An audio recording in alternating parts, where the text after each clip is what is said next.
Pour Schneider Electric, il est naturel de s'engager dans le mécénat de compétences parce que nous avons une conception extrêmement ouverte de la société, de notre société, de ce qu'est Schneider Electric. C'est-à-dire que nous, on a une mission de contribuer, d'être véritablement un leader du management de l'énergie. Donc là, c'est la mission de l'entreprise, mais on se voit comme une société ouverte, c'est-à-dire aujourd'hui ce qu'on appelle l'hybridation, c'est de se dire que la société économique doit aussi être en contact et parler et s'engager avec la société civile. Ça fait partie véritablement de ce qu'est l'histoire de Schneider au cours des 30 dernières années. Donc pour nous, il était et il est toujours fondamental d'avoir des collaborateurs qui sont en capacité de se projeter en dehors de l'entreprise pour apporter ce qu'ils sont en tant que collaborateurs de Schneider Electric, mais aussi pour apporter et exporter un certain nombre de savoir-faire qu'ils ont acquis au sein de Schneider Electric. Donc ces passerelles-là, pour nous, elles sont tout à fait naturelles, elles sont même plus discutées dans l'entreprise. Ça fait véritablement partie des raisons pour lesquelles finalement on va rejoindre Schneider et aussi les raisons pour lesquelles on reste chez Schneider. Alors les retours, ils sont très divers.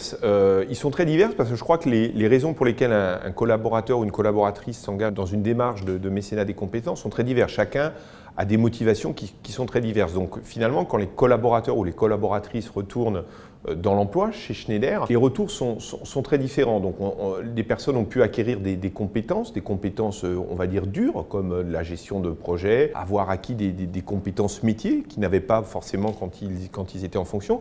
Et puis on va aussi développer ce qu'on appelle de façon plus générale les soft skills, c'est-à-dire les compétences plus douces, plus comportementales, où finalement ils ont été mis en rapport avec des situations de travail, des écosystèmes qui étaient différents de ceux qu'on peut trouver au quotidien dans l'entreprise. Donc ils deviennent enrichis de cela. Ce qu'on a constaté aussi, c'est qu'on développe aussi de l'estime de soi. C'est quelque chose qui est important, ça contribue au bien-être des collaborateurs dans l'entreprise. Donc en fait, on n'a pas un processus hyper structuré d'interroger les personnes en leur demandant finalement en quoi ça a changé ce que vous êtes, vos compétences, mais on se rend compte, nous, en tant que direction des ressources humaines ou manager, que finalement ça a pu modifier assez significativement le portefeuille de compétences et le profil des collaborateurs qui reviennent en entreprise. Pour nous, il était naturel de participer à une initiative comme la signature de ce manifeste en faveur du mécénat des compétences, parce que c'est toujours quelque chose qu'on a fait chez Schneider Electric. Je citais tout à l'heure, à l'occasion de cette cérémonie, que l'engagement très fort et historique de Schneider, par exemple au regard de l'apprentissage, puisqu'on a été la société qui avons vraiment mené une mission extrêmement forte et qui a été très transformante dans la société civile en France sur l'apprentissage, c'est quelque chose qui a toujours été naturel chez Schneider. À l'heure actuelle, on a par exemple 1000 apprentis, 1000 alternants chez Schneider, actuellement, là, en cours. Et c'est quelque chose qui était un peu les prémices, finalement, du mécénat de compétences, parce que ça voulait dire que nos collaborateurs s'engageaient aussi à faire du tutorat et à accompagner des jeunes dans l'entreprise. Alors maintenant, le mécénat de compétences, c'est de projeter ça en dehors de l'entreprise.